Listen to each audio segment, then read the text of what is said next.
kenapa manusia bertengkar? Karena sebetulnya ketika manusia bertengkar, alasan utama atau penyebab utama terjadinya pertengkaran adalah karena ada suatu kebutuhan emosi di dalam dirinya yang ternyata kebutuhan emosinya itu tidak terpuaskan. Maka dia bertengkar. Kebutuhan emosi akan apa? Kebutuhan emosi akan suatu bentuk penghargaan, suatu bentuk penerimaan, dan yang utamanya adalah dia ingin didengar.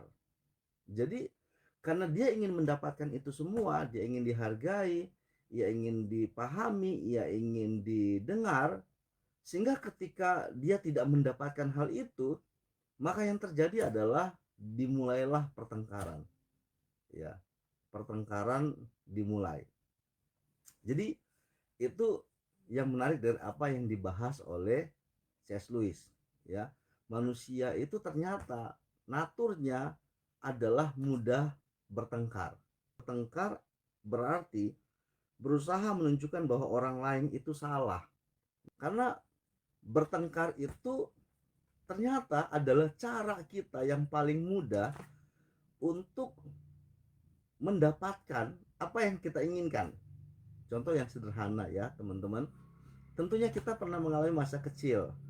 Di masa kecil ketika kita lagi main dengan teman sebaya kita, ya, kemudian kita ada mainan yang kita sama-sama suka, kita saling berebut mainan, maka kita mengekspresikan bahwa kalau saya tidak dapat mainan itu berarti saya itu kalah, berarti ada yang kurang dalam diri saya, maka dia bertengkar. Nah, jadi kita sejak kecil sebetulnya sudah punya kebiasaan bertengkar, sudah memperlihatkan bahwa kita itu adalah makhluk yang suka sekali bertengkar demi untuk mendapatkan apa yang kita mau, yaitu pada level emosi yang sangat sederhana, yang sangat paling bawah, bertengkar untuk mendapatkan apa yang dia mau. Apakah pertengkaran akan selalu menjadi cara untuk mendapatkan apa yang dia mau? Enggak, nanti bertumbuh.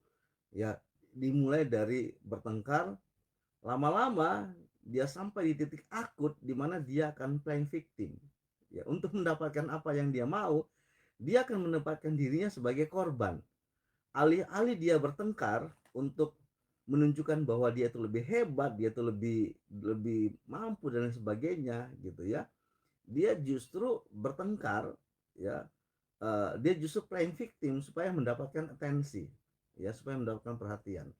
Pertengkaran itu adalah teriakan emosi yang tidak didengar. Pertengkaran itu adalah teriakan emosi yang tidak didengar. Nah, sebetulnya siapa yang tidak dengar di sini? Apakah ketika misalnya saya bertengkar dengan salah satu orang, sebutlah si A. Waktu saya bertengkar dengan dia, apakah itu karena emosi saya yang tidak didengar oleh dia? Justru tidak seperti itu. Justru yang terjadi adalah karena saya tidak mendengar dan tidak belajar untuk memahami akan emosi yang sedang terjadi dalam diri saya. Jadi kita bisa melihat di sini bahwa pertengkaran itu terjadi sebetulnya oleh karena adanya emosi yang tidak kita dengar. Adanya suatu kebutuhan dalam diri kita, adanya suatu kesadaran batin, hati nurani yang dalam diri kita, tapi kita tidak mau dengar, kita tidak mau gubris itu, oleh karena kita itu terlanjur ingin memuaskan ego, ingin memuaskan arogansi, ingin memuaskan hasrat kita. Jadi demi ego kita mematikan value terhadap diri kita. Jadi pertengkaran itu selalu terjadi ketika sang ego mematikan hati nurani, membunuh hati nurani, tidak tidak peka terhadap suara hati nurani. Nah, pertanyaannya adalah apakah ego selalu jahat? Apakah Tuhan memang menciptakan dalam diri kita atau menghadirkan dalam diri kita natur ego yang jahat? Wah, tentunya kalau Tuhan menciptakan kita dalam natur ego yang jahat, tentunya jahat sekali Tuhan itu. Nah, ego itu adalah suatu bentuk identitas diri kita. Justru ego itu yang seharusnya hadir dalam diri kita, membuat kita itu menyadari akan keberadaan diri kita, membuat kita itu peka dengan apa yang ada dalam diri kita, membuat kita itu punya hasrat, membuat kita itu punya cita-cita, membuat kita itu punya keinginan maju dan lain sebagainya. Nah, tapi masalahnya kadang-kadang ego itu tidak dijaga kewarasannya. Jadi yang membuat ego itu kemudian menjadi jahat adalah karena ego tidak dijaga di dalam kewarasan. Ego tidak dijaga oleh kewajaran hidup. Ya, ego untuk mempunyai hidup yang baik. Apakah jahat? Tentu saja tidak. Tetapi ego itu menjadi jahat, ego untuk memiliki kehidupan yang baik itu menjadi jahat oleh ketika dia membiarkan egonya itu untuk terus-menerus hanya fokus kepada dirinya, sehingga ego itu mulai menggunakan segala macam cara yang tidak wajar, yang tidak sehat, akhirnya mulai mencelakakan orang lain, mulai membuat pertengkaran dengan orang lain. Ya, jadi pertengkaran itu terjadi sebetulnya kadangkala bukan karena tentang siapa yang benar atau siapa yang salah, tetapi oleh karena saya mau benar, saya maunya dia salah. Nah, itu permasalahannya. Dalam konteks pertengkaran, ego itu bukan lagi ego yang sehat bukan lagi bertanya tentang siapa yang benar, siapa yang salah, tapi justru ego yang tidak sehat tadi justru membawa kita untuk berkata bahwa saya yang benar, kamu yang salah. Yaitu ego yang tidak sehat. Nah, jadi persoalan berikutnya adalah yang kita kemudian bahas di sini adalah kenapa ada orang yang egonya cenderung salah. Mengapa ada orang yang cenderung membiarkan egonya itu ada dalam ketidakwarasan? Seharusnya kan ego itu sehat, seharusnya ego itu kan positif ya. Kenapa ada orang yang membiarkan egonya itu ada dalam ketidakwajaran? Ternyata permasalahannya adalah kenapa kita menjadi impulsif seperti itu? Oleh karena ada satu istilah dalam psikologi yaitu tentang pengelolaan emosi.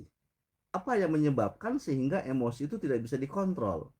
Ternyata yang menyebabkan emosi itu tidak bisa dikontrol karena kecenderungan kita untuk berpikir logis itu menurun.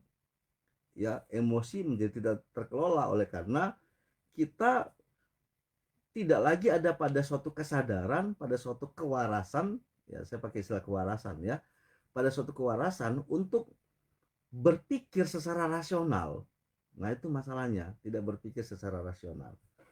Dan orang yang tidak terlatih untuk berpikir rasional, kebanyakan memiliki kecenderungan untuk impulsif, ya. Kebanyakan ya atau mungkin rata-rata lah ya, itu cenderung untuk bersikap impulsif. Apa itu impulsif? Impulsif itu adalah suatu cara berespon yang tidak mengikuti rasionalitas. Selalu responnya itu melukai, responnya itu memperbesar konflik. Ya, jadi otak yang tidak rasional, cara berpikir yang tidak rasional itu akhirnya akan membuat kita itu berespon juga salah, berespon juga secara impulsif gitu ya. Dan akibatnya kalau kita sudah punya kecenderungan impulsif, maka kita akan cenderung berespon dengan cara memperbesar konflik, kita marah-marah gitu ya. Ada teman ngomong santai, kita sensitif. Nietzsche itu menjelaskan bahwa orang yang impulsif, orang yang cenderung untuk tidak berpikir logis, sebetulnya ada masalah mendasar di dalam dirinya secara ontologi. Ya, secara ontologi itu apa ya? Secara ontologi itu adalah secara keberadaan dia, hakikat dia. Nah, Nietzsche melihat bahwa ini terjadi karena ada keinginan untuk berkuasa, will to power, ya, keinginan untuk berkuasa, suatu keinginan untuk membuat orang lain itu ada dalam pengaturan kita, membuat orang lain itu ada dalam kekuasaan kita. Itu ternyata adalah bagian dari hasrat ontologi kita. Wow, mengerikan sekali ya definisi dari Friedrich Nietzsche. By the way, teman-teman, Friedrich Nietzsche itu adalah seorang eksistensialis ya, seorang yang sangat concern tentang memikirkan tentang eksistensi manusia. Friedrich Nietzsche menjelaskan bahwa di dalam diri kita ada suatu natur, ya, ada suatu natur filosofi ya, yaitu disebut dengan natur ontologi untuk suatu kebutuhan untuk berkuasa. Nah, kebutuhan berkuasa inilah yang kemudian mendorong, mendesak si ego itu menjadi arogan. Kebutuhan berkuasa inilah yang kemudian mendesak supaya si ego itu menjadi tidak rasional, menjadi orang yang responnya itu impulsif. Kenapa dalam diri manusia ada suatu kebutuhan untuk berkuasa? Kenapa ada kebutuhan itu? Apakah memang semua manusia itu punya kebutuhan untuk berkuasa? Nah, kita perlu membahas ini secara perlahan-lahan ya teman-teman, karena kita perlu meluruskan pandangan kita bahwa keinginan untuk berkuasa itu bukan cuma sekedar misalnya pingin jadi pemimpin. Kebutuhan berkuasa itu bukan hanya sekedar pingin menjadi CEO. Kebutuhan berkuasa itu bukan hanya sekedar pingin jadi bos. Ya, bahkan teman-teman, di dalam percakapan biasa pun natur pingin berkuasa itu bisa muncul. Makanya tak jarang orang itu menjadi bosan ketika ngobrol dengan kita misalnya. Ya, kenapa? Karena kita cenderung dominan dalam berbicara. Kalau lagi ngobrol berdua gitu ya, sebenarnya konteksnya ngobrol bersama. Tapi yang terjadi adalah kita mendominasi percakapan. Nah, kita mendominasi percakapan. Nah, ini sebetulnya adalah bagian dari tanda-tanda ya, penanda ya bagaimana dalam diri kita itu ada natur itu, ada keberadaan secara ontologi bahwa kita itu memang manusia memiliki hasrat untuk berkuasa. Kita dominan hasrat untuk berkuasa, yang dalam istilahnya Friedrich Nietzsche tadi itu sebagai suatu bagian will to power. Kalau teman-teman belajar teori komunikasi ya, maka sebetulnya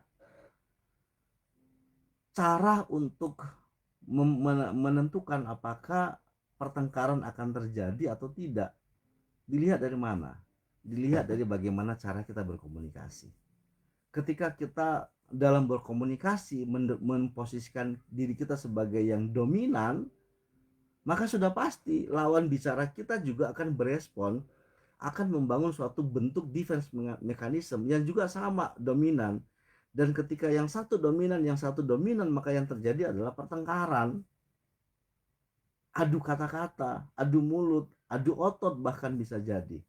Nah, oleh karena itu kemudian malam ini kita berbicara tentang satu konsep yang menarik, yaitu Amsal berkata bahwa jawaban yang lemah lembut meredakan kegeraman. Ya, mungkin selama ini kita ada dalam relasi yang dihakimi, mungkin selama ini kita ada dalam relasi yang disakiti gitu ya, yang tidak didengarkan. Tapi mari kita belajar untuk membangun suatu bentuk relasi yang berbeda, yaitu mulai belajar berkomunikasi secara